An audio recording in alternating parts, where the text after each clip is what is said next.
Hey, everybody. Welcome to the Brand, Sweat, and Tears podcast. I'm your host, Dave Oldham. On this podcast, I talk to consumer product creators, the innovators, inventors, designers, and builders that are making wicked cool products. We talk about the why behind their big idea, the combination of hard work, luck, and timing that help them bring it to life, and the emotional and psychological roller coaster along the way. Let's get to it. All right, so today on Brand, Sweat, and Tears, I'm joined by Scott Porter, who is the founder of San Diablo. Or do you guys say San Diablo, or you say it properly, San Diablo? You know what? It's such an interesting question because it's kind of, I'm a Spanish speaker. San Diablo. I know, like technically it's San Diablo. Diablo. Artisan, cool. and also churros should be churros. Yeah. But Only ours. it seems maybe a little bit kind of pretentious to me to say it in Spanish. It's like, I lived in Los Angeles for 10 years. I'm not like, I lived in Los Angeles for 10 years, you know? Yeah. Like no one says that. Yeah. And so, but that's the technically the way that you should. Well, I mean, even no do one. They say that? Do they not say that? Well, if you're speaking Spanish, you say Los Angeles, but if you're like, you don't talk like that. Yeah. If you're, Otherwise you just say Los Angeles. Yeah. So when you guys do we say commercial, San Diablo churros. When you're doing a commercial or something, Yeah. you say San Diablo. Or have you done it like San Diablo? I think what do I say? San Diablo. I don't say San Diablo. Okay. I don't. I say San Diablo. Okay. Artisan churros. Okay. I mean, we're in America and that's just kind of the English way to pronounce it. Yeah. Okay. So churros. So this podcast episode is going to be so sweet. Exactly. Yeah, sweet. And we've got the box. You want to show that really quickly? Sure. This is in the camera. I think. Yeah. This is our what we call our churro Fiesta-in-a-box, the ultimate at-home churro making kit. So this comes with everything you need to make churros at home. And how many churros are in there? There are no churros in here because you're making them. Oh. So this is everything you need to make I guess churros. Dumb question. So how many churros does it typically can it make? Yeah, it can make up to about 15 to 18 churros this size. Okay, so about and there's a dry mix dough. I'll show you. For those of you not see the screen, yes, so about this is 6-ish inches. Well, probably about 3 inches. Oh, 3 inches. Yeah. Okay. And they come with the horns and the halos because San Nice. Diablo means Saint Devil or Holy Devil. Holy Devil. And so for Heaven sent, wicked good. Exactly. That actually, when I saw that on the box, I was like, that's such a good tagline. Did you come up with that? Was that an agency? You know that what? helped you with I that? actually did. That's so Can you cool. believe it? Yeah, no, I love it. Heaven sent, wicked good. Well, I was going when we were initially. It's kind of a funny story. When we started the brand, it was. I had called Corn Bellies. You film Corn Bellies is like the harvest festival here in Utah. No, my kids love it. Yeah, it's great.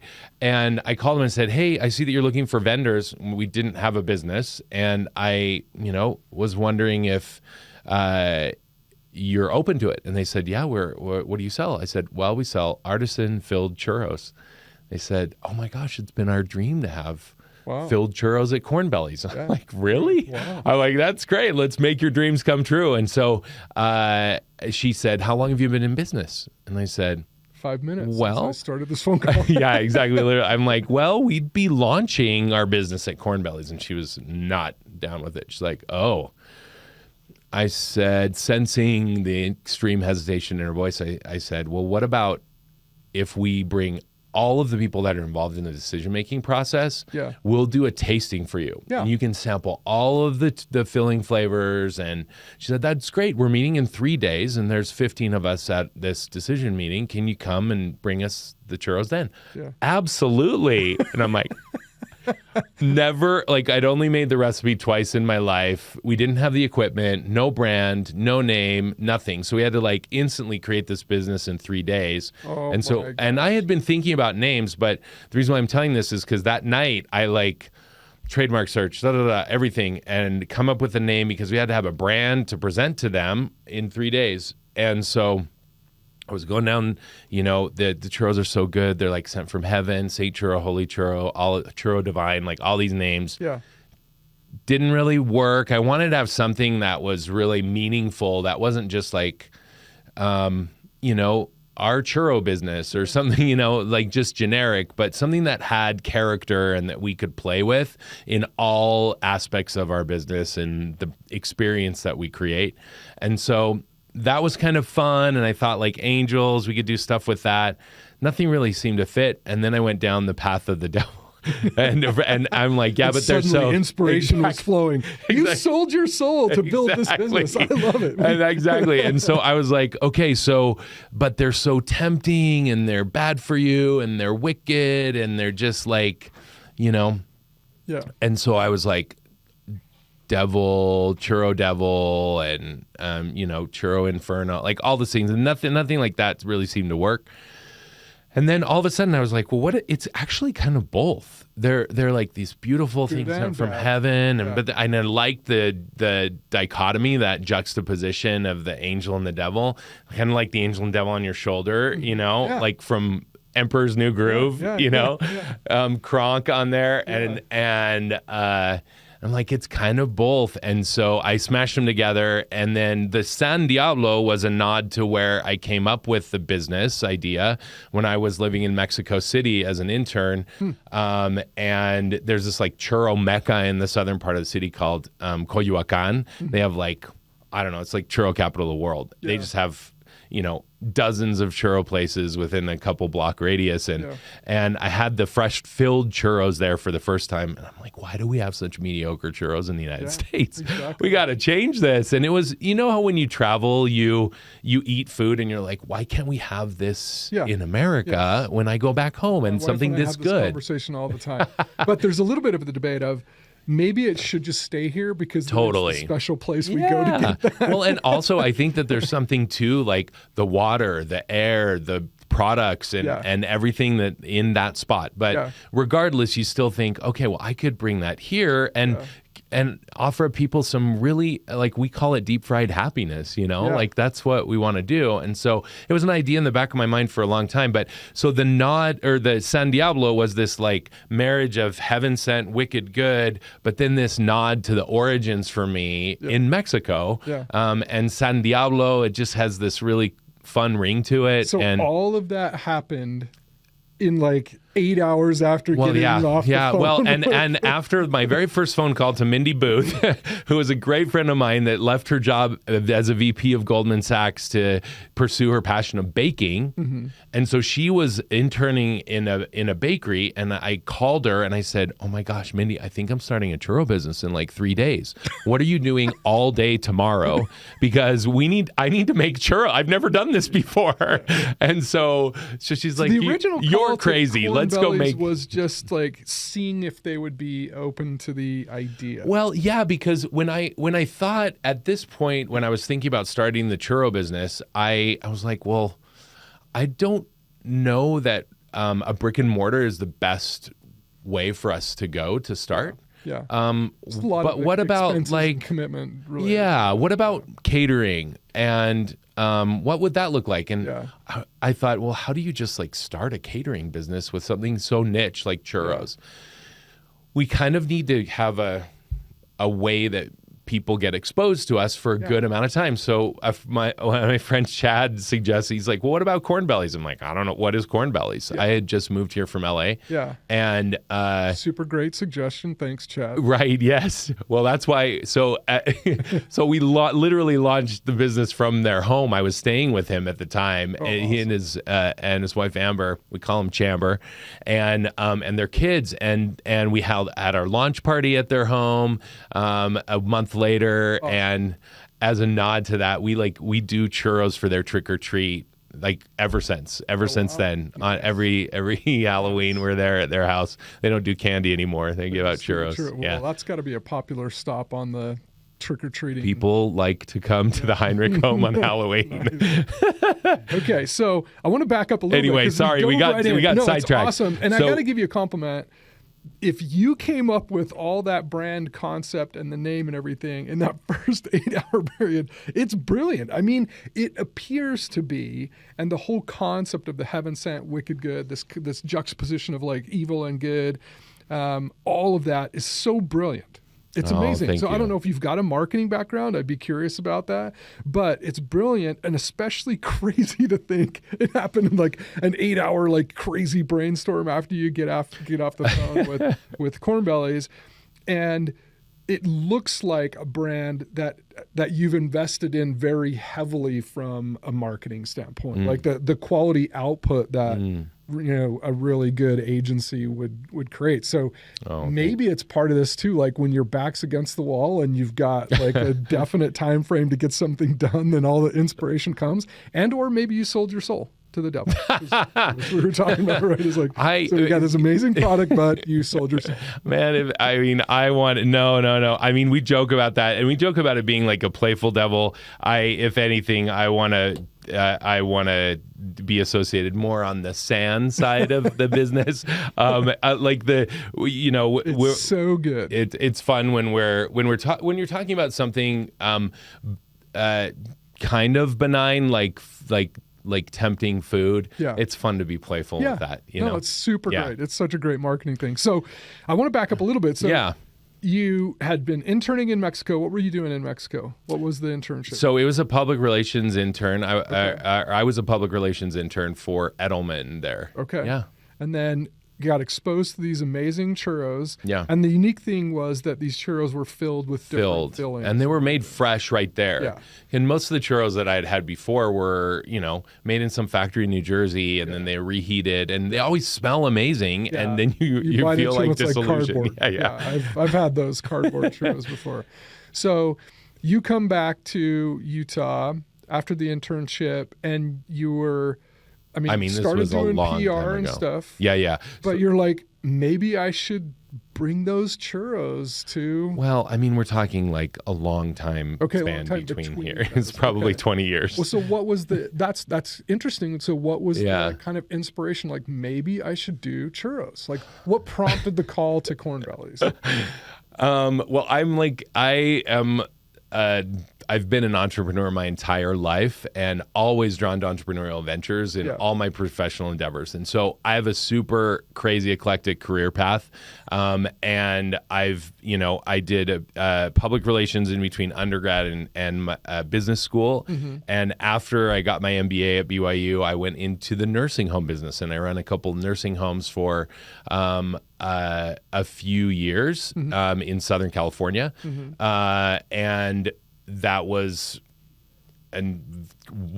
completely out of the blue. Never in a million years thought that I would be doing that business. You didn't grow up dreaming to run I don't know of a soul that does, but it's an amazing business to be involved in, and also where I cut my teeth on not just management, but also where I became really obsessed with and understood the power of a humanized brand experience to help your business thrive. Okay. And so I studied what other titans in this kind of mentality about business had done, and then created a whole framework pulling from different principles and concepts that places like like the Ritz-Carlton, Chick-fil-A, In-N-Out, Disney, Zappos, all the brands that you look to phenomenal customer experience. Yeah, and you look to, and because with the first nursing home that I ran in the Pasadena area of LA, we had 200 direct competitors within a 10-mile radius. We were half occupied. We were bankrupt. We were no one knew about us, and so, but we didn't have any money to dedicate to any sort of marketing. Yeah. And so I thought, well, how can we create a brand that's so different and special in the experience that people have with us, that everyone's actively out there talking about us, and we create raving fans that then help us spread the word. Yeah. And so that's what a lot of these other businesses that I've mentioned, Trader Joe's, like all these places, they depend on people being so loyal and fiercely evangelical about their brand, that I'm like, I want to create that at a nursing home? Are you kidding me? Like, no one wants to be in a nursing home. Yeah. And so I love that challenge of, well, let's create something different and special. And so we did everything from like simple humanized things like eye contact, names, smiles, greeting. When people come into the facility, we would give them a fresh bottle of water. Yeah. waxed floors and personalized things for the doctors when they came, their favorite Snickers or favorite chocolate bar or whatever it was.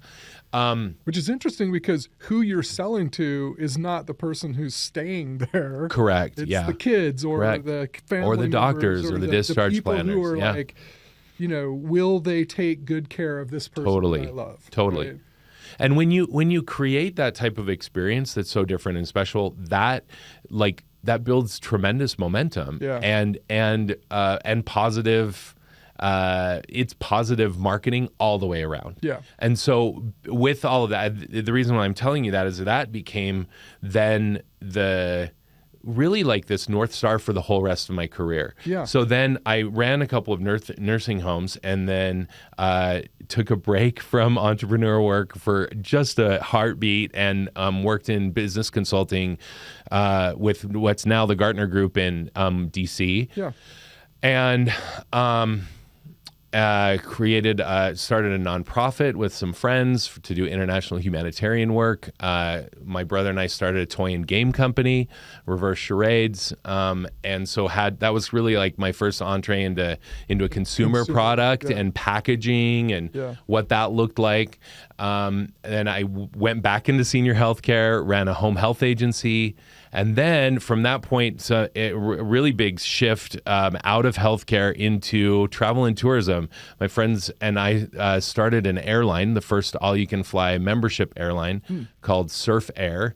I heard the name Surf Air, but actually, I'm not sure what the whole story is. But it sounds like there's a whole story you got to tell me. So podcast episode number 2 with you will be Reverse Charades. Okay. And then podcast episode 3 will be Surf Air. And the story was saying. Well, we have almost all of the founders are here in Salt Lake, so that could be even so really is Surf fun. Air still a thing, or did it?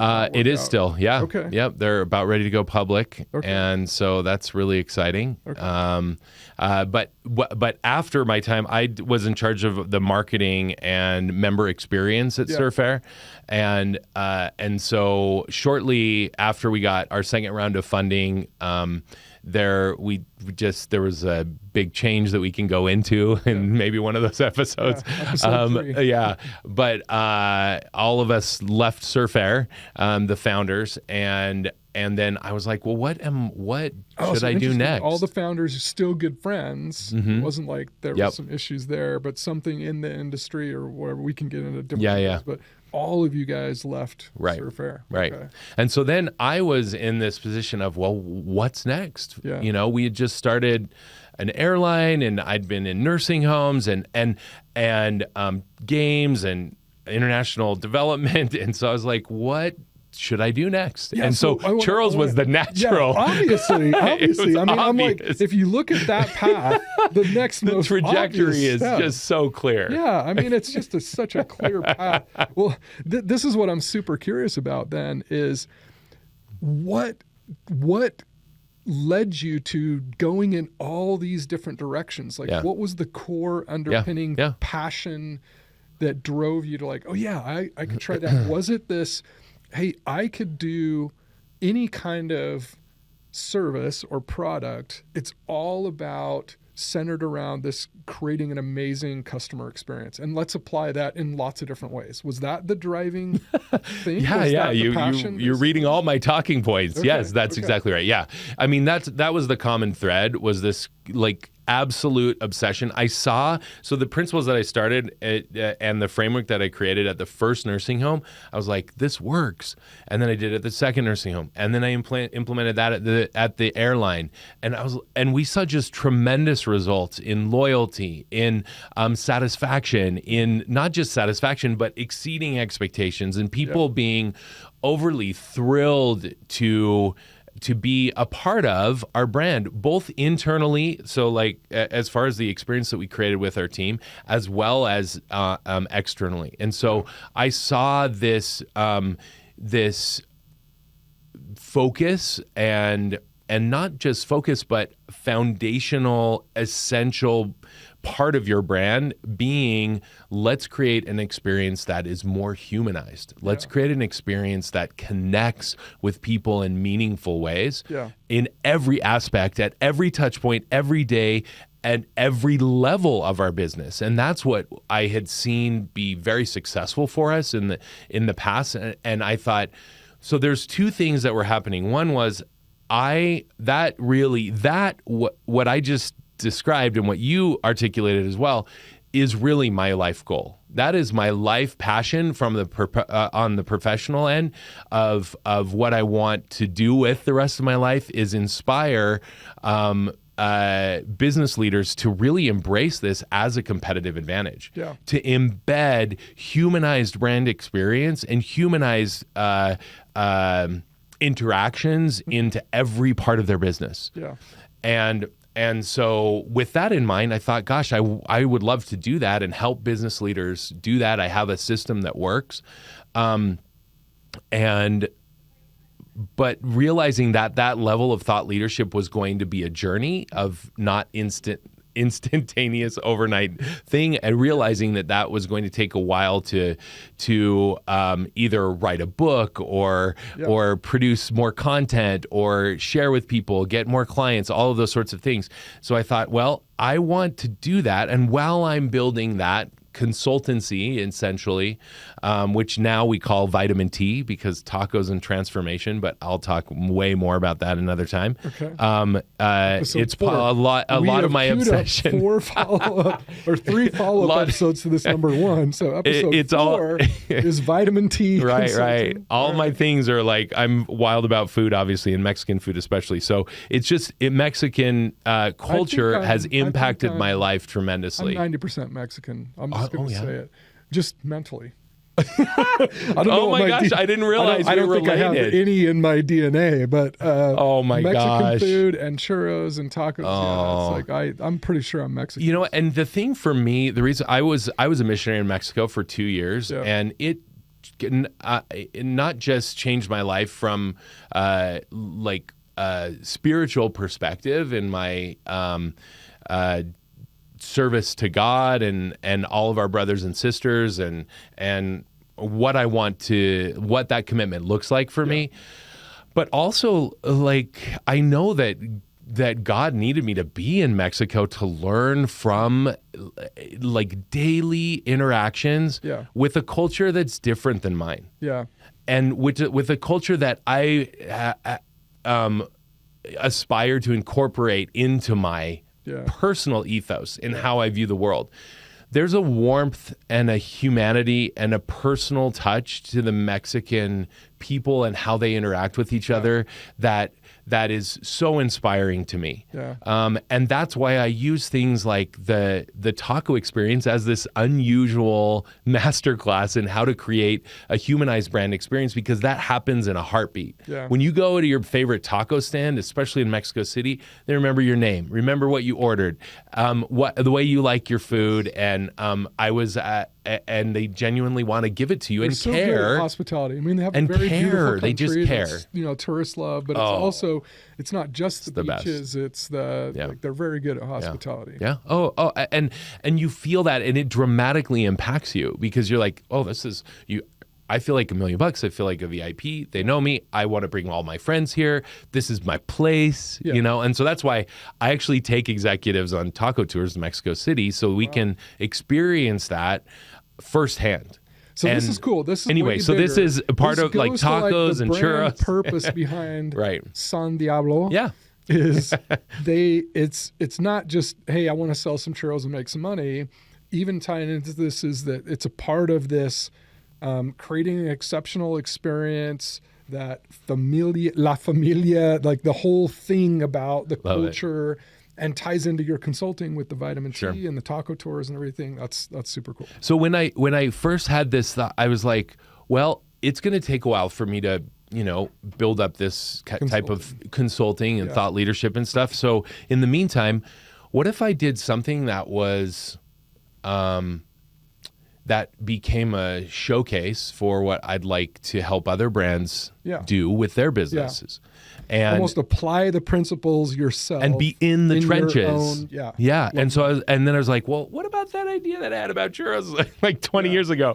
Let's resurface that, shake that off, see, what legs we have with this. And so that's what I was like, and oh man, well, I had no idea where we'd be now, but it was when we first made that call with Corn Bellies. It's like product discovery. Let's just start. Bellies, say, are you interested? They say, yeah, 3 days from now. Yeah. So then you called Mindy. Is it Mindy? Yeah. You called Mindy and spent all day making churros. It was a disaster, by the way. Taste. Yeah. Uh-oh. Okay, so you show up to the taste test. Tell me what happened at the taste test. No. Yeah, and so we're like, oh my gosh, filled churros. That was going to be one of our differentiators, right? They're fresh for sure, but that they're filled because most people haven't had filled churros. Yeah.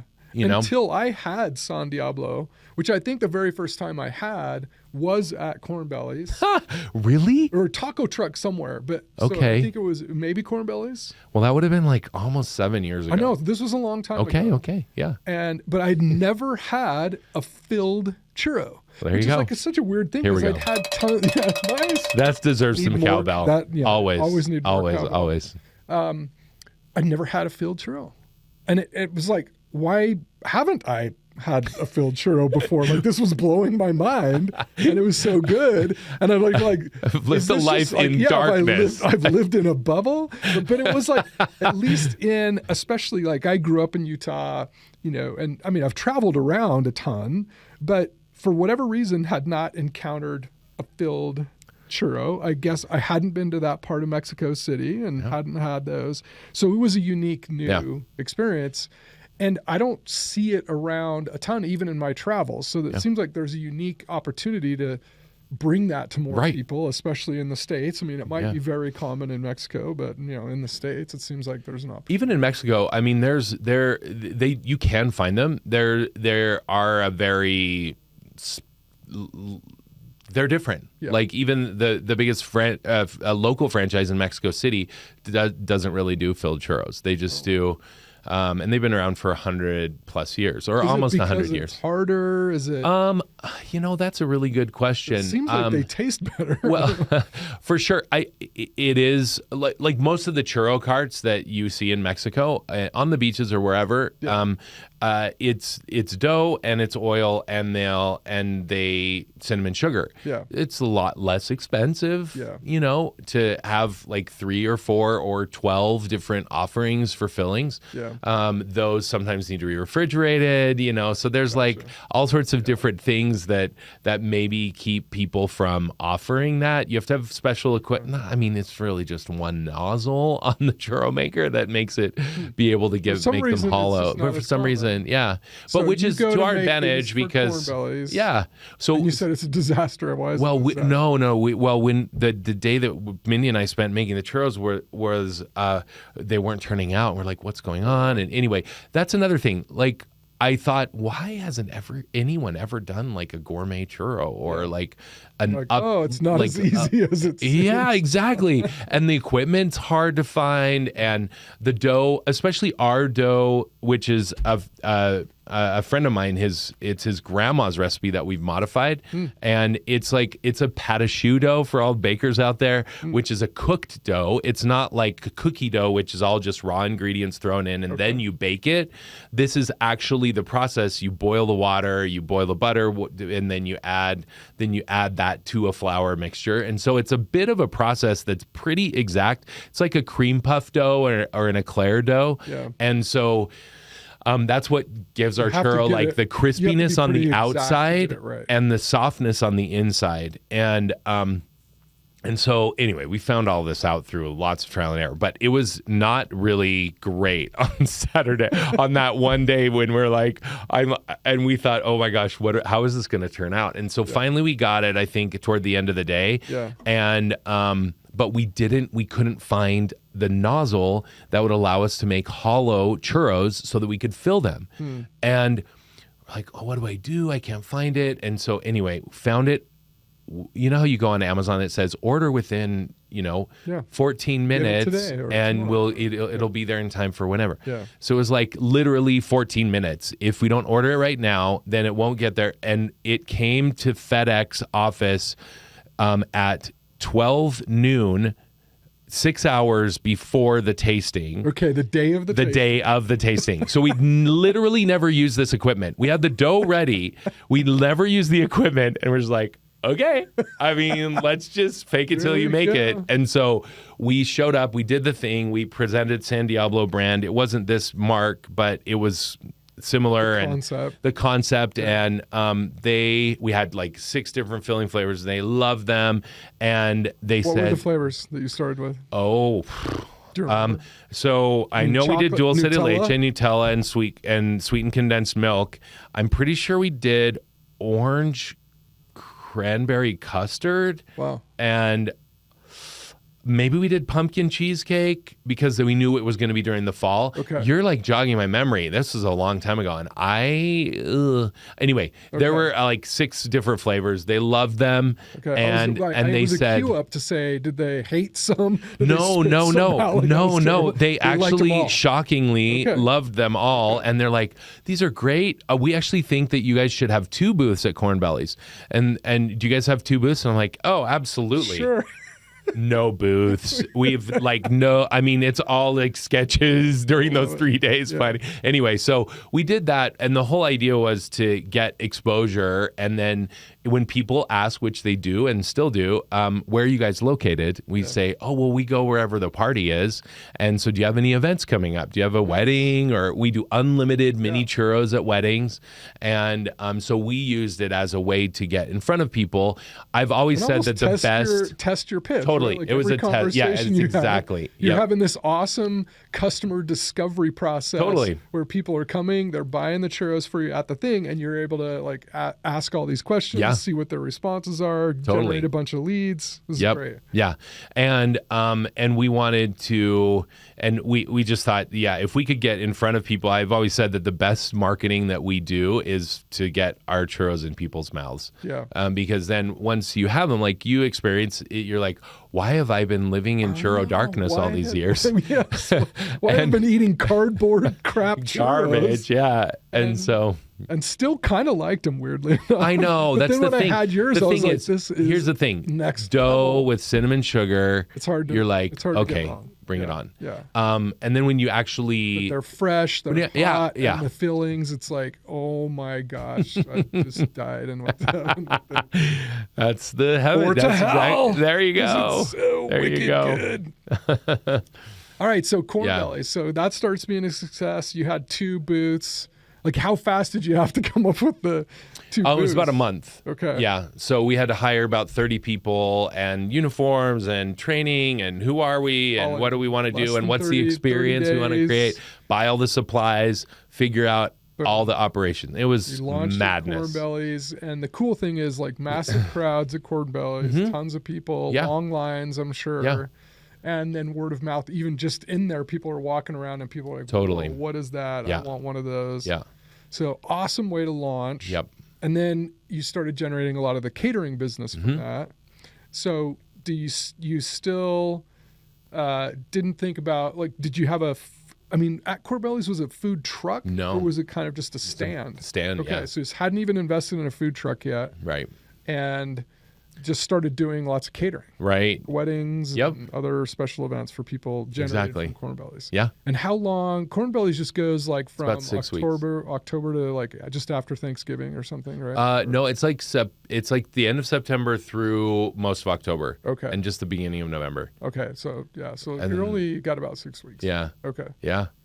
So we just started building the business and catering and we did tent events at like fairs and festivals. And then unexpectedly, just the like momentum built, and we came across a food truck. Someone had a churro truck in Utah that they wanted to sell, and we're like, okay, They'd already been doing churros. Well, they thought they wanted to do churros, and they did it for about 3 months. And they're like, this is hard work. And they're like, we want out. And I'm like, okay, well, we'll buy it from you. Okay. And so then that launched us into the food truck world, which opened up all sorts of other events that we couldn't previously do. So we just continued to build that for a while. And with we had done a number of pop-ups in different retail locations as well to test out the retail market. And then eventually, I was part of one of the cohorts of Goldman Sachs 10,000 Small Businesses. Are you familiar with them? Yeah. So what they do is in your 8-week boot camp is to come up with an accelerator, a growth plan for your business. Yeah. That's different than what you currently do. So by that time we had thought, well, I mean, I'm a dreamer. I'd like to think way beyond where we currently are. And so I'm always thinking, well, could we be like the worldwide leader or authority in churros? Why not? No one is that. Yeah. There's not one brand that comes to name when you think of churros, or it comes to mind when you think of churros. Of course, everyone thinks of Disneyland and Costco here in America, because that's the exposure that we have. But nobody knows I've had tons of churros at Disneyland, but I just think of Disneyland churros. I don't think of like a branded churro that they sell. Whereas the Dole Whip, you're getting the Dole. Everyone knows it's from the Dole plantation company, and the Dole, whatever. Yeah. So they've got their brand, but the churros are just like whatever churros. Right? Yeah. So it seems like there's an opportunity, this potential for, could you be the global churro brand? And what would that look like for us to like sell fresh churros everywhere in the world? But then what about you making churros at home with your family? No one does that, and no one's really created like a experience to a whole kit and churro making experience at home. And so that was my growth plan, and we did that, and I was like, that's great. But then business got really busy. The churros in a box, the Fiesta-in-a-box idea came from the Goldman Sachs Accelerator program. But then we finished the program, and I was like, busy, growing the business. Like everything was happening and still growing. And then COVID happened and the pandemic. And obviously as an events-based business, like they were decimated for, 3-4 months, no events. Yeah. So what do we do? And I'm like, bing. Boom. I'm like, we have this growth plan, pull this Everyone's out. stuck in their houses. Dust this off. To have a Fiesta in a box. Yeah. So we started instantly like doing some prototyping. So we did like we got the churro maker, and then for the first prototypes, like we sent you the dough, the frozen dough, and we're like, are people going to buy this? And got a lot of test results. People very interested. They loved it. Okay, well then they loved it enough so that we were able to decide and make the investment, because it is an investment to figure out how to turn a dough into powder that you just add water to and have it taste the same as your dough. That had to have been a crazy hard process. Yeah, I mean, How did you figure that out? I didn't. Well, I found the people that did. Who do I talk That's a to? great question. I don't even know. I'm just like, I just figured it out. Like we contacted people, and who do I go to turn this out? Asking everyone, like, who and makes, cold calling places, food, who manufactures food. And what does that process look like? So where did you end up? Eventually, who did you do it with? They're a company called Red Fox. Okay. Yeah. So we found them, and then they helped us develop the dry mix dough that you just add water to, and then by that point too, we were like ready to be off to the races, and that's when we created what you see now as the Fiesta-in-a-box kit, where we wanted to have our own branded, box, and it was all the different components were, cohesive, and it looked and felt like a really fun experience. So to your knowledge, yes, my knowledge is very limited. obviously I've been living in a churro bubble until recently. It's okay. You're on the upswing. Does anyone on the planet do this? Is So this the only churro in a box kind of concept on the planet? So there are other churro makers that are similar to this, which is also took us a while to figure out how to tool this and get this. But this is all branded like this. There are other places. What's a churro maker. Okay. Yeah, and so this is. There are a couple of others that are similar, even some that do have a hollow nozzle as well. But we wanted to create the entire kit together. There is a churro making kit out there that has like a piping bag and which is problematic in based on lots of feedback that we've gotten. Piping bag is kind of like if you were making icing and putting it on a cake or cookies. Correct. You squeeze the. It's because the dough's so thick, it like kind of explodes. People have a lot of disaster comments on like social media and stuff that when people use piping bags. Better way. So this is dishwasher safe. It's durable. It lasts really we literally use these when we do catering events. Awesome. Like that is what we use when we're not using the big industrial one for volume, but when we're doing small scale catering events, this is what we're using. So this is like a unique. Is this like a patented thing that you guys had designed? No, it's not. No. So you just found this thing like on Amazon, or like where? How did you come? Where did this come from? So we'd been using one, a generic one. We got the tooling done from a factory in China. Okay. Yeah. But it's not like. So you could also buy this type of a thing somewhere. It's not like a patented thing that's like a San Diablo specific. Correct. Okay. But we also wanted to give our own twist to it. Like this is the hollow nozzle, which we're really big about. If you can't, if you're not watching the video, you're missing out because this is like there's a cowbell, a little bell on the thing. This is kind of a really cool unboxing. Because here the thing is, you got more cowbell, more churros, more cowbell. It's like that's just it was part of like productizing not anyone who our doesn't experience. Get that reference, but just in case, there's an awesome Saturday Night Live skit with Will Ferrell and I just spaced his name. Jimmy Fallon. And who's I can't think of his name. He's so awesome. I don't know, but yes. Super famous actor. I'm an idiot. Is Angelina Jolie's dad? No, it's. I know who it is. It's on the tip of my tongue. I'm such an idiot for not remembering it, but anyway, it'll come to me like towards the end. I can see his face. Yes, Christopher Walken. Yes, it's such a great skit. So if you haven't ever seen the More Cowbell skit, go see it. Then you'll understand. Look it up on YouTube. But. And it's such a part of like we don't do any event without a cowbell. Awesome. We ring it liberally when we're celebrating. It's all part of the experience. And so it's part of the experience. We wanted to productize that and have people have as close to a San Diablo experience at home when they're making churros. So that's what this looks like. And you just you twist off, switch the nozzles. There's like 9 different nozzles.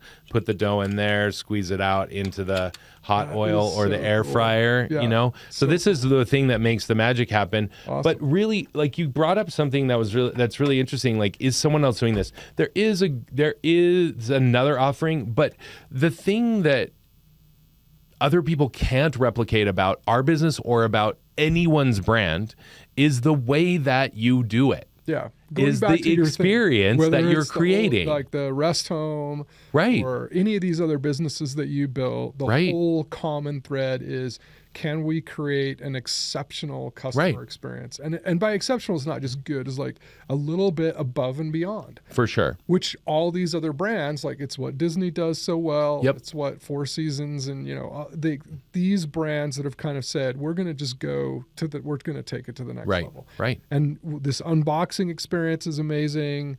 You wrap it with a red bow. There's the little, I don't know if we showed this enough. The horns and halos. Yes. These are literally the first thing that people attach to the thing. That they literally the first thing as soon as they get it, they put it on. Yeah. Like in all of the unboxing videos that people post on social media, it just becomes. But the thing it's is, like an experience. This has nothing to do with making a churro at all, and the accountants are probably like, "That's just a waste." Right. you're screwing up your margins or whatever. Except the thing that often the people who get focused on the accounting part of it don't realize is that if you can create an exceptional customer experience, you're not competing on price. Right. You can create whatever margin you need, and often can create exceptional margins because it's not a race to the bottom on who can make the cheapest churros in a box. This is a whole experience that we're creating. Right. And people are also paying for the experience, not just some churros. Yeah. And you actually have to believe that. Yeah. And the results, like there's lots of different stuff that I can share with you, but like there's a Harvard Business Review study that was done that customers that have a positive experience with the brand will spend 140% more. Yeah. And so everyone at every level of your business needs to really feel and believe that is true. Yeah. That by, including things like this that make you different. Yeah. Can anyone do this? We actually freely share our recipe. People are like, why do you share your recipe? Why isn't this protected? Well, I mean, obviously our name is protected. Yeah. That's trademarked. But like, why do you do that? Yeah. Why isn't it the Coca-Cola secret recipe? Exactly. Well, I kind of thought at the beginning of San Diablo, like we made our team. It's funny to think about how, but we made our team sign an NDA when they were in the kitchen making the dough, because we were thinking Coca-Cola, like scarcity mentality, and at one point, in some cases, there's validity there. That, sure, right? sure. I mean, Coca-Cola literally, lives and dies by that. Sure, but. In your case, it's like we didn't invent this. It was modified friend's grandma's recipe, but it's the whole point is that it's not just about that this churro tastes a certain way, which is really good. It's this whole experience that's totally really hard. Well, and really, truly, when it came down to it, I was like, okay, well, we're going to provide you with everything to make churros at home, but obviously people are going to say, well, when this runs out, where's a good churro recipe? They're going to ask you for a recipe. Yeah. How can I, in good conscience, give them a terrible recipe? Yeah. Like, here's a mediocre recipe. Yeah. We want you to love making churros at home, but here's a garbage recipe. Yeah. And not even necessarily garbage, but something that's not as good as we know it could be. Well, but let me ask you, and so that's why devil's we give advocate. Please Diablo's advocate. Why give the recipe? Why not just do a subscription kind of delivery on the churro mix? I mean, if you were looking at those two as choices, the recipe is a little bit like we're enabling people to make this own, but we could sell it to them, right? What was that thought process? Yeah. It ultimately was, look, I want to have people love making churros at home. Mm-hmm. And love our churros. Mm-hmm. And so we have what I believe to be the best churro recipe. Mm-hmm. And so why would I provide everything that you need to have churros at home and not give you the best? Well, no, the best, but like, why not just ship them? Well, we will. We'll continue to ship you the mix. Instead of giving them a recipe. But people are going to want to make it on their own. Okay, so what you're saying is by not... It impacts the experience if we don't give them a recipe, and the people who decide not to buy the mix from us would then be tempted or likely to go buy or find a crap churro recipe, and then their whole experience would be tainted, and that would be associated with your brand as like a guest or some friends might be over and say, I'm having San Diablo because I see the logo on the maker or whatever, but these taste terrible. Right. But you're not there to explain, well, that's not our recipe. Exactly. So that concept of let's give away the recipe, because that also plays into like we're protecting the whole experience. And we don't want people to be incentivized or motivated to go find a junk recipe somewhere else. Well, and in our desire to be the global churro authority, we want to be the resource that everyone comes to for the best of everything related to churros. Yeah. So if we don't want to hold back anything, like actually it's the contrary. It's this abundance mentality of like, look, I mean, literally anyone could start a churro business with our everything. We've given away all the secrets. Yeah. And so like you guys can do it. Everyone can do it. But they will never be able to recreate the San Diablo experience. Right. And that's our moat around our business. Okay. And that's the thing that every business needs, really, is to create this experience that's so different and special and irreplicable. Yeah. So that people will associate the best of the best churro stuff with your brand. Yeah. And so that's where that whole drive behind my own change in paradigm of like, no, if we really want it to be ours, we have to protect it and not share it. And then it just flipped a switch one day and I was like, this is crazy. Yeah. Like we have to give people the best and want that to be associated with us. Like I know, and building trust with our customers. We call our customers members, so because we believe everyone's a member of the churro family. Yeah. And so if we're building trust with them, and we want to be a trusted advisor and provide, like that's why we created Churro University, which is a whole series of YouTube videos where we teach you how to make our dough from scratch, how to make it with this, how to make gluten-free, vegan, how to throw a churro party, how to make all the different filling flavors, because we want to be the resource that you go to for, I want to know everything churro. We have a thing about the history of the churro on there. So we just want to be that go-to, and you get that by building trust with your audience. Yeah. And so that's for us, that ultimately was it. It's like, how can we build that trust? How can we continue to create an experience that is always going to be the best experience for them? And for you, this is kind of this phase one of this bigger mission that ties into the consulting, the vitamin T, of this whole thing of like helping other business owners, especially in like the consumer product area, of like, how do you set yourself apart through creating exceptional customer experiences? And you've had that across lots of different industries, lots of different markets. Yeah. Yeah. And then, and specifically with San Diablo, like our whole goal with the foundation of this like humanized brand experience, our goal is to fill lives with happiness. Yeah. You know, like that's what we want to do.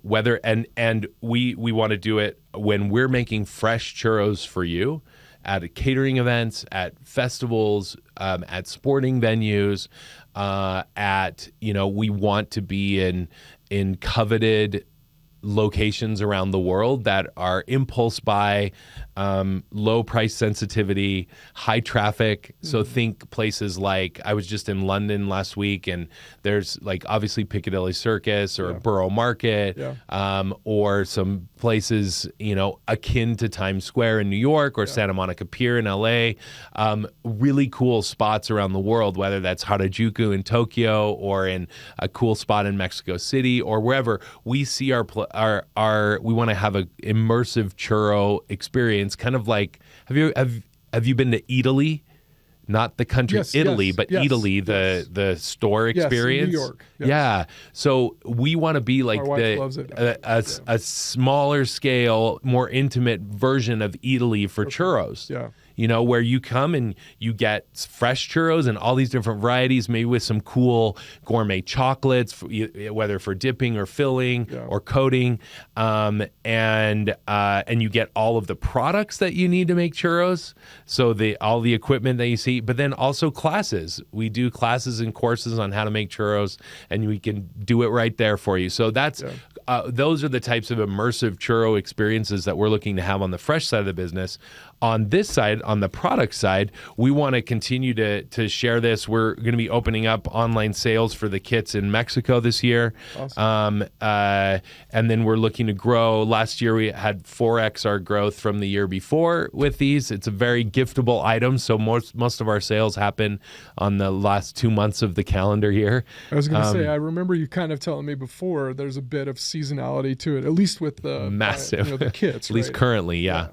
Okay. We'd love to have that people continue to buy churro kits throughout the year. Yeah. What we found so far is that because it's highly giftable and so unique and different, when people are actually looking for those types of gifts, whether it's as a corporate buyer looking to get a gift for all of your reps around the country, or whether you're just looking for gifts for your neighborhood, or for your neighbors in your area, or for your family that you're like, oh my gosh, what do I get them this year, sort of thing. Well, they don't have a churro kit, so let's get them something different and special. And people love that it's an experience and not just more stuff. And that's what's been so fun and fulfilling to see is we get these texts, like I get personal texts, but then we also get the DMs on social media of people just like, this was the most fun tradition. We're so excited to do this every Christmas Eve or New Year's Eve or whatever it is.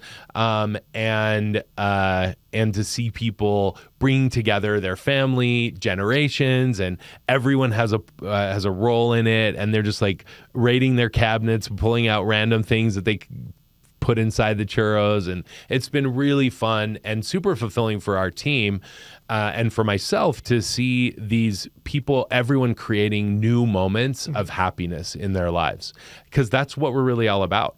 We just want, we want to create happiness and fill lives with happiness, and this is just the vehicle to do that. That's awesome. And so churros is just the vehicle. And so for us, that's what drives us. And it's so fun to see that unfold, and for people to like willingly share that on social media about what these new memories that they're creating are. So it's been cool. So so it's been about 7 years since 7 years, almost. Corn Bellies. Exactly. Yeah. And you have taco trucks, or we have one truck, Okay, one truck. We have a cargo van as well. A lot of business is still doing catering and events and the shipping, the Fiesta-in-a-box. So what has been the hardest thing to get to this point, and what's the hardest thing right in front of you? There are so many. That's why I'm like, when you say the hardest, it means that you're making me rank them and choose that there's one. Give me top 3. I'm like, holy cow. This is food, right? Which is hard. Food's hard. So there are a lot of hard things. For me, maybe what was the over most the course unexpected, surprisingly hard thing? Like, what weren't you? I think prepared. And maybe we'll get into this when we start talking about the tiers. Right? Okay. Is the lack of like the impatience that I have with where I want to be and see that we can be.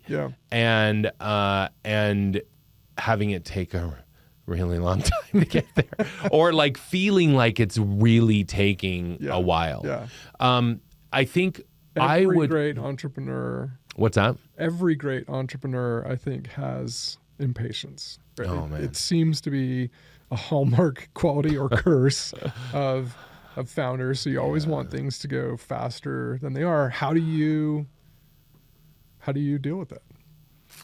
I don't know. Still trying to ask my team and they'll probably tell you how I deal with that or not deal with that. I think it. You feel like it's been a positive driving force? Oh, for sure. That impatience is just like, it is just drives me to like try and make it happen quicker, you know? And so I think, how do I deal with that? As a recovering perfectionist, I think that it's a constant mental exercise and just regrounding, I think, and just remembering like, okay, this is going to take time. Good things take time. Like, yes, let's move forward with very, not necessarily aggressive goals, but goals that really push us, and also be okay that we will be making progress towards those goals. They may not happen exactly at the same timeline that we want it to happen. Sometimes they'll happen sooner, not always, but a lot of times it takes a lot longer than you think it will. Yeah. And so I think like just regrounding and having to remember and like doing that mental exercise and the gymnastics in your head of like, okay, it's not the end of the world if this doesn't happen now, but I really think that we could, Yeah. And so just talking yourself, reminding, at least for me, reminding myself that is something that is real. That you can't control everything, and you can influence and you can continue to progress, and then just also celebrating the progress. I think that's been something that's important too. Is something like we wanted. I could imagine us being here, but it's not happening right now, so that's okay. Like we're progressing, we're moving along, and we're learning and growing, and that's really what this is all about. Yeah, I was having a conversation with a friend the other day about. I don't know why we don't talk about this more in business, or we don't ask this about each other's jobs in business the way they do in the medical and the legal profession. Because they ask you, you say, "Oh, I'm a lawyer. What law do you practice?" Mm-hmm. "I'm a doctor. What medicine do you practice?" Yeah. "Oh, I'm in business. What business do you practice?" Because none of us know the answers, all of the answers. We're all practicing business. Yeah. We're learning, we're growing, we're making mistakes, we're falling down, we're having successes, we're like all across the board. Just like, and so I'm like, I don't know why we don't talk about that more in business, about practicing the business. Funny. There is some irony to that, and I kind of have always. We've joked about medical practice. Like, don't practice on me. Yeah. Seriously. It's funny that they use that as a term, like I'm practicing. Like it would be much more acceptable with business, right? Yeah, I wish you'd got it all. Don't practice on my appendix. Yeah. But no, business is constant practice. Yeah.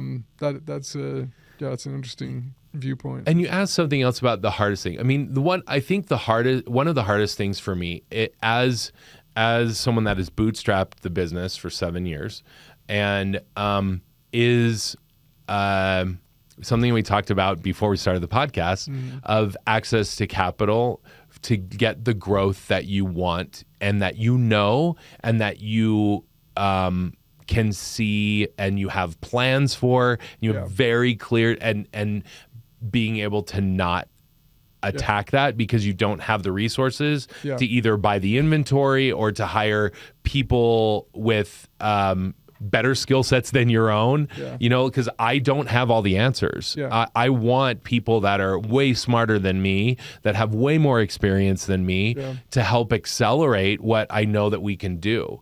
And so that, for me, I guess if you're to boil it down that to the hardest thing, that would probably be it, is just like the resources, the resources to grow, both on the human capital side, to be able to pay the people that have the experience. Because as noted in my weird career path, is that I've always gone into a business that I have no previous experience in. Yeah. There's pros and cons to that. Yeah. Right? Like the pro is guns blazing. We can do anything, let's figure this out. And I love that figure it out process. I love it. Yeah. That curiosity and that drive and something new and fresh. And I love that. It also is the con is that you also don't know what is going on in the business and how to do it effectively. Yeah. And so, especially if it means avoiding fatal mistakes. There's a lot of mistakes you can recover from, but there are some mistakes that might be fatal mistakes. Absolutely. Having people who at least know how to navigate around those landmines and stuff is helpful. Well, and even yes, on the fatal mistakes, but even from where I sit right now and looking at all of the options and possibility that we have in San Diablo's future, for me, we can figure it out. Yeah. We have smart people on our team. We have the dedication to the mission. We have we're committed to the ideals that we want as a company. That could be accelerated tremendously if we brought in people that have had experience. Like one division of our business that we're looking at adding is a frozen churro division. Mm-hmm. This is totally different. Like this business is so different from a locally based fresh churro business. Yeah. This is international, national, almost all online. This is in person and local, and like so they're all totally different businesses. And if we could have people that have walked that, that have done that before successfully, come in and help us accelerate and avoid, like you were saying, not even just fatal things, but bumps in the road. Yeah. You know, avoid expensive errors in that whole process. That would be amazing. And so that probably has been one of the hardest things is figuring that out. And the SBA has been great. We've had some great banks that I've worked with that have helped. And some friendly investment as well. It gives me the opportunity to talk about it and mention it. Like, if there are investors that are listening to this, you are raising capital right now. Yeah. You're trying to raise. A big part of that is there's some urgency around getting prepared for the big holiday season coming up. And it's interesting, we're in the middle of summer, but you got to think about that and prepare for that right now. You've been through this 7, seasonal, like holiday season, so you know exactly what it takes. About 3. This will be our 3rd with this product. The boxes, yeah. And so you've got to gear up and be ready to meet the demand, or you're going to leave a ton of money on the table, and you don't want to miss that. So, my investor friends or anyone who's listening to this need to reach out to you and say, hey, how can I get involved and help grow this business? I think it has tremendous potential.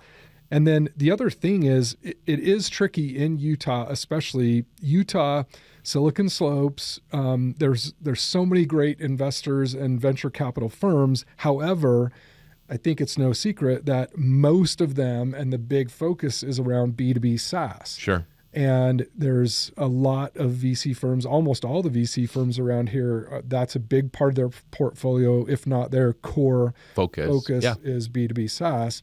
So consumer products, which ironically, there's a lot of very successful consumer products in Utah, but there's not very many VC firms or even angels or others that focus on investing in consumer products, e-commerce, that kind of thing. And I'm actually trying to accelerate that. I'm actively involved in working with other investors and in investing my own capital. I want to create a fund.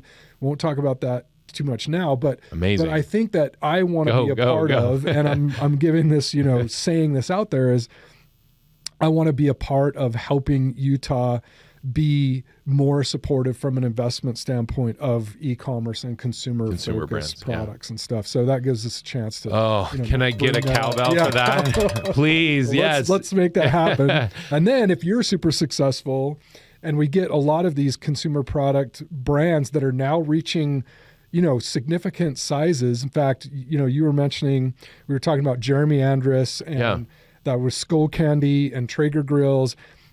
He's now an angel investor and invests in, brands and consumer products. And there's people like that and like you, that if we get all the people who had successful consumer products, get their exit in whatever form, either selling to a big national brand or to a private equity group or whatever, can then turn around and invest in the next generation or the next wave of consumer product creators and founders. And we need to create that virtuous cycle, like Utah has been in the B2B in tech the sector, world, that virtuous cycle of, the WordPerfects and the groups that like turned around and then funded the next wave of, like the Domos and Pluralsights and that kind of thing. Yeah. Right?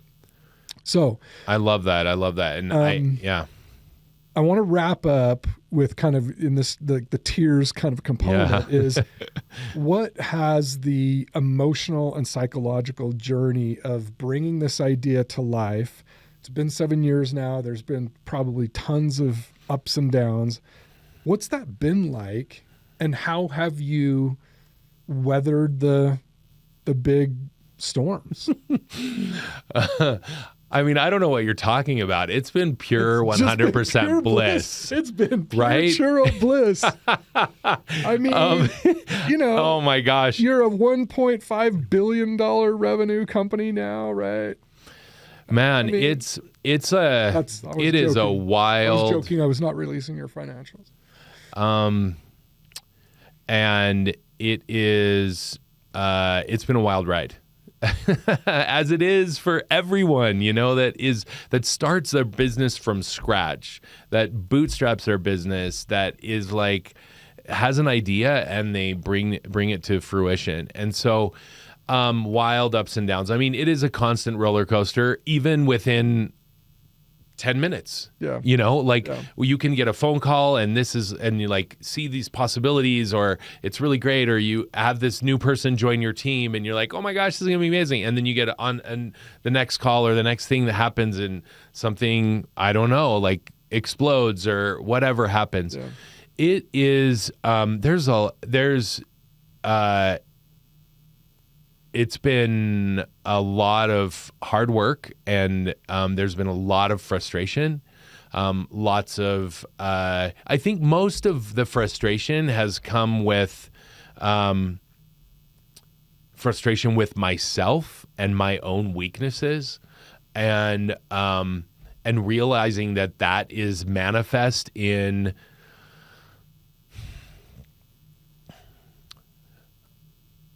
an event. We do an event and someone forgot to do something, or they weren't this way. And you're like, well, can't they read my mind? and realizing, and then in that moment, it is frustrating that something didn't go well at an event, or someone spilled something, or some accidents are out of our control, but things that I always talk about, the preventable scrambles. Yeah. In event-based business, there's always a scramble. Mm-hmm.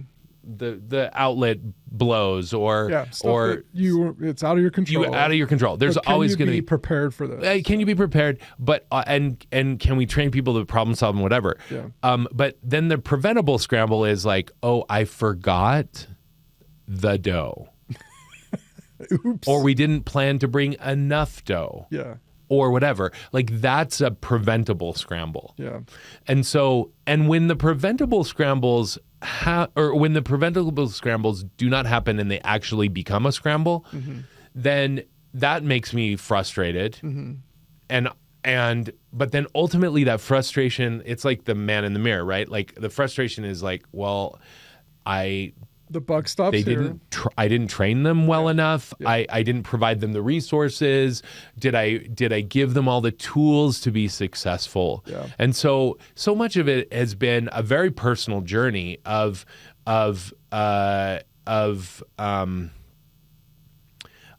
introspection of how am I as a leader? Yeah. Where am I failing my team? I mean, I just think so much about my team, and I'm so grateful for them and what they do. Like, we just on 4th of July, like, it's like, I don't even know, 150 degrees outside, and everyone, and someone said, you guys look so sharp. You you guys aren't wearing tank and you're tops. wearing ties, and I can't believe you're doing this. And they're like saying this to me. They're like, I can't believe you guys are wearing ties in this heat. And I'm like, yeah, their boss must be a jerk, and I didn't say that, but I was thinking, I'm like, yeah, but that's the commitment to the brand. But yeah. I also, like, our team sacrifices and they work so hard, and this is the sweat part, and we're like, sweat's pouring off of our faces, and we're like helping this line of that people have been waiting for half an hour to get churros, and so we're like trying to get through as far as we can, as quickly as we can. I just love our team. I love what they've accomplished, and so the emotional journey for me is am I supporting them enough? Mm-hmm. Am I being the type of leader that is supporting them and caring for them and loving them and giving them all the tools and resources to be successful? And where am I falling short? Mm-hmm. And letting any sort of frustration or sadness on my end, turning that into action, like if this happened, like, okay, well, I need to do better at training. I need to do better at, like, being more kind, or whatever the situation is. And then also, like, realizing that you, you have to be your own biggest cheerleader. Like that's a mental exercise too. Yeah. You know, and whether you have a spouse that is supportive or a spouse that isn't supportive, or you don't have a spouse, or you have family or friends that are supportive or not as supportive, or like ultimately you have to find, I'll speak for myself, like I have to find that inside me of that drive to continue forward despite obstacles. Yeah. And there are so many obstacles.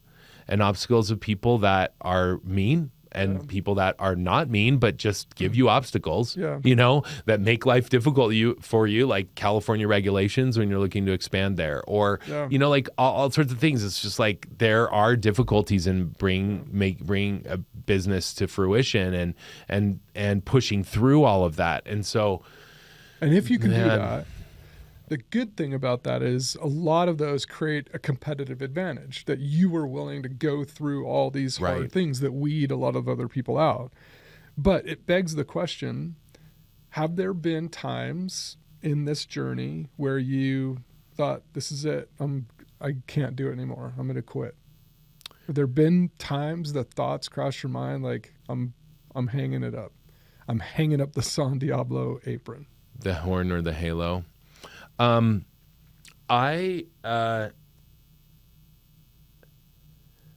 don't think so. Now, that's not to say that it's more of like, what the heck am I doing? Yeah. What am I doing? Yourself. But you never like, got to the point where you're like, I can't do it anymore. This is too hard. No, because maybe I'm just too stubborn.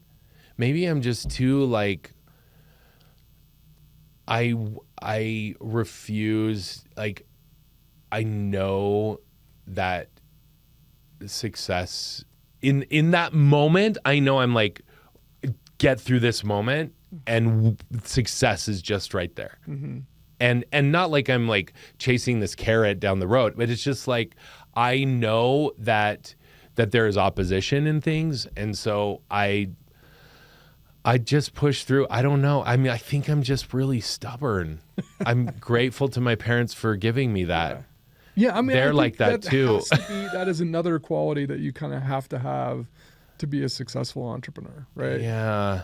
But and it's good that you haven't even got to that point, because there are a lot of founders that get to the point where like, I just can't do it. And then they find a way to like power through that, but you haven't even got to that point, but that's not to say that there's not like moments on the cusp of like burnout. Yeah. Or I mean, so very quickly in the business, after about a year of like in the trenches, I'm out there doing events, driving the food truck, doing everything every day.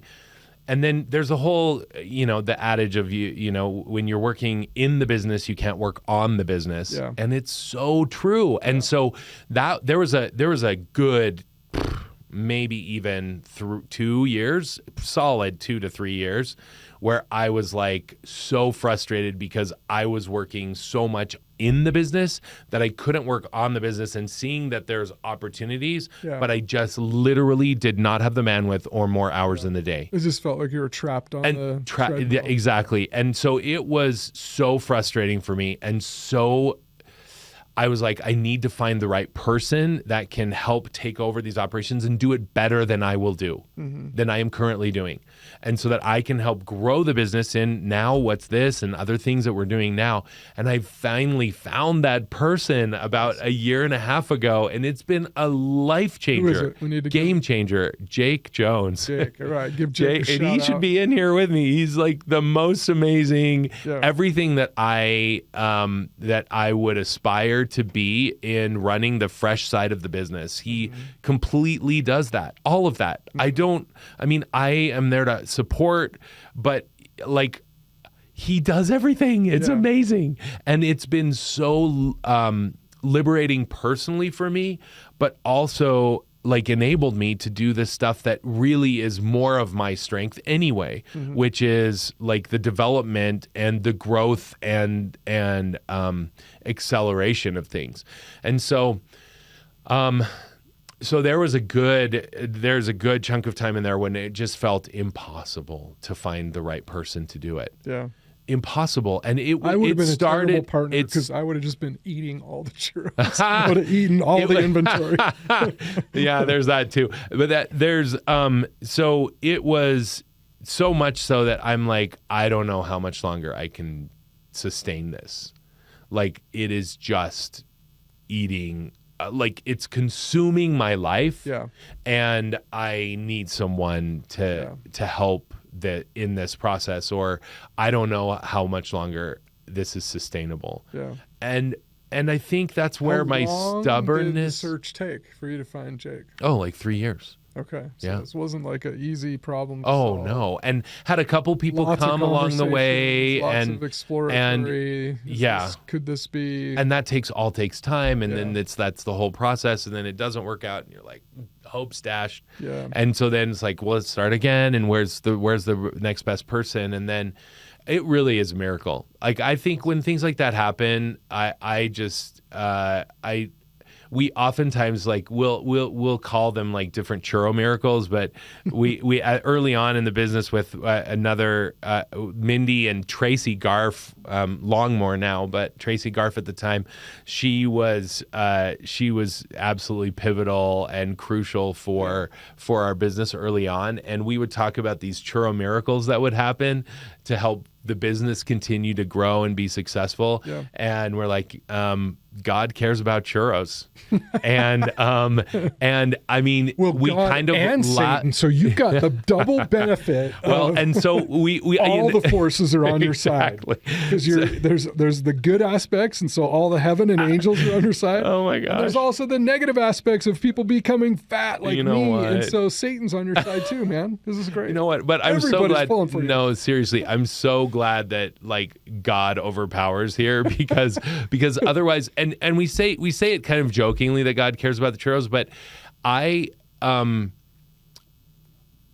think there's a lot of truth to that. Yeah. And not just about the churros, but he cares about you, and he cares about me, and he cares about individually whatever is important for us, and how are we going to help. How is whatever we're involved in going to help us achieve a higher level of existence? Yeah. Our potential, like our individual personal potential. And so while we kind of joke about that tongue in cheek, like, I truly believe that God cares about me, and he cares about you, and he cares about the things that we're involved in, and will open doors when we're doing the blood, sweat, and tears, when we're putting in our effort. Doors will open. There's a famous quote about providence moving when that happens. Yeah, well, so I was actually going to refer to that. I'm glad you brought that up, because even if you're not extremely religious, the thing that I love about creators and the creative process and people who are passionately pursuing bringing new ideas to life that have a positive impact on humanity, people, whatever. And I'm not talking about just like earth-saving things. I'm talking about cancer-curing things. Joyful experiences with your family centered around a dessert that people love. Sure. Right? Like, there's all this positive. I think whether you believe in a God or not, or the same God that you and I believe in, I know we share a lot of the same kind of beliefs there, but whether you're even very religious or not, there is this genuine belief, I think, that if you are bringing really positive things to life and working towards creating something that has a positive impact, lots of positive momentum and lucky, fortuitous, amazing, miraculous things start to happen to, like, help you get there. It doesn't mean that you just wake up one day and suddenly everyone's buying your churros and there's no problems or challenges. You've been through a lot of tough stuff, and there's still tough days ahead. We got to raise money. You got to grow the business. Like, it's not like we're talking about this 10 years from now when you are the global dominant, churro brand. And we're talking about this in retrospect. That's like episode 10 now or whatever. It'll be interesting, but there's still a lot of tough stuff ahead. But I believe that providence, and I wish I could remember that exact quote, but it's like when you start to move and start to act and start to do things in that creative process towards bringing something to life, providence moves with you. Like, good things start to happen. good people come into the picture. And then the quote continues with like, boldness has a genius to it. Yes.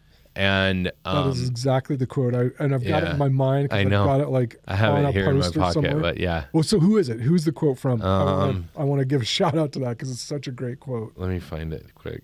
It's attributed to W.H. Murray. But, but there's like some controversy around who actually said it. Okay. But because I think it's also attributed to Goethe. So, okay, I think Goethe is what was in my mind. Yeah. So anyway, there's like the whole thing. Okay. But anyway, the quote is, until one is committed, there is hesitancy, the chance to draw back. Concerning all acts of initiative and creation, there is one elementary truth, the ignorance of which kills countless ideas and splendid plans. That the moment one definitely commits oneself, then providence moves too. All sorts of things occur to help one that would never otherwise have occurred. A whole stream of events issues from that decision, raising in one's favor all manner of unforeseen incidents and meetings and material assistance, which no man could have dreamed would ever come his way, or woman. Whatever you can or dream you can do, begin it. Boldness has genius, power, and magic in it. Begin it now. Awesome. It's such a good quote. It's an amazing quote. Powerful. And it's what I love about the creative process. Mm-hmm. And one of the reasons why I'm doing this podcast is to inspire more creators to create. Yeah. Scott, it's been awesome. So great. Thank you so much for having me. How can people find you? Sure. One way people can help, besides buying lots of churro fiestas in a box, is you are looking for investment capital. So, people should contact you. Sure. What's your email address? Scott@sandiablochurros.com. Okay. And so then the website is sandiablochurros.com. Yep. Okay. And then also I'm on LinkedIn, Scott Craig Porter on LinkedIn. Okay. What about the socials? San Diablo. So everything San Diablo is San Diablo Churros. So, so you got Instagram, it on Facebook, all the everything. platforms. Yep. Are you guys doing TikTok? Yep. Okay. YouTube, TikTok, all the things. All the things, all the places. Yep. And they can come and buy the Fiesta-in-a-box. Give it as a great corporate gift. Is it a gift. Subscription model? We are maybe introducing subscription possibilities. Right now it's just buy as many as you want at whatever time. Okay. That's right. And you do a lot of catering events. We do catering, unlimited mini churros. Awesome. Weddings, corporate events. Okay. Yeah. And are you at more like Corn Bellies type locations? We are. Be at Corn Bellies again in the fall. And we won't be at Corn Bellies again this year, but we'll be. We're at very sporting venues, so we're at the new Delta Center. Awesome. And back to the Delta Center. Yeah. We're at the RSL Stadium, BYU football. Hopefully the U football as well. Splash Summit. At the water park. Awesome. Yeah, as well as anywhere where there's a festival, we'll be there. Okay. Awesome. This is so good. Yeah. Thanks for coming on. It's been awesome. Thanks so much for having me. Thank you.